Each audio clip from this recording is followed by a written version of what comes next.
Welcome to week 7. We're making a lot of progress. Today we're going to talk about maybe the global dimensions of ethical decision making, and specifically one issue comes up that we usually want to spend a lot of time with, and that is bribery. There are at least 175 to 200 countries in the world, and in many of those countries bribery is a part of the culture. And one of those countries is right below us, and that's Mexico, where more recently Walmart has been charged, or there are allegations of paying bribes in order to build stores to public officials. And we have the Foreign Corrupt Practices Act, which is now the #1 priority for the Justice Department.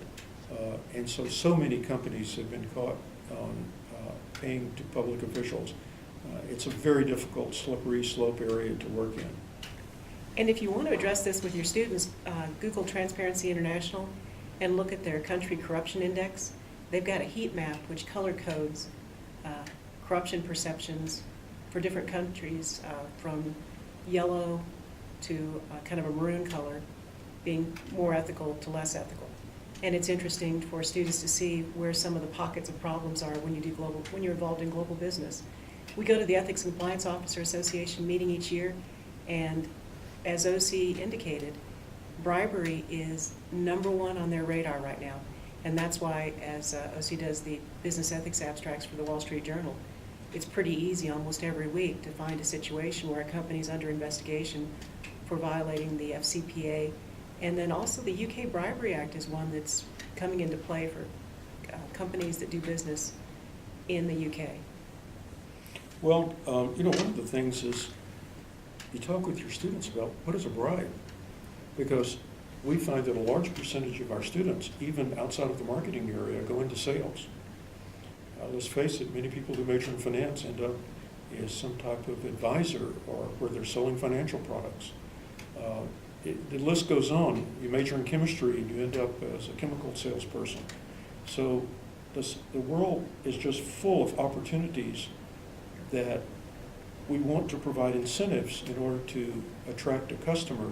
So the question is, when is something simply a gift or a promotional item, and when is it a bribe?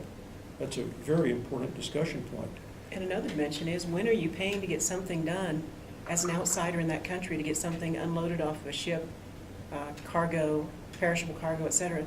When are you making a facilitating payment to have a normal process occur, versus when are you bribing to have special access or special treatment or a special relationship?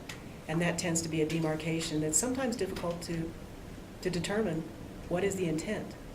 When students start getting confused about this, you point out that if they go to work for a company, they need to find out what the policies are, because there's a good chance that a company, I'll give you an example, Ford Motor Company, they couldn't do business internationally if they didn't allow some of their salespeople and executives to accept gifts, because to not accept a gift in Japan or Indonesia or some other country, it might break the relationship. So they have a policy that you actually bring the gift back and log it in with the company. They assess and determine a value, and if you want to buy that gift back from Ford, you can. But it's a very clear-cut process as to how gift giving is dealt with within that organizational culture. Yeah, and some companies have philosophies like you can't accept anything you can't consume on the site. So you can, if a salesperson wants to take you out to lunch, that's okay. But you can't take a doggy back home. You can't have a ham shipped to your house and things like that. So, it's a slippery slope when you start getting involved in this. Anytime cash payments are paid, it's way off. But I'll tell you, one of the biggest areas is sports tickets. Salespeople love to give their customers sports tickets to, say, a playoff game, or NCAA tournament or something like that. And there has to be policies or someone in the company to help make decisions in these areas. So I think you're going to have a lot of fun with this. It's a huge ethical issue, especially in the marketing area.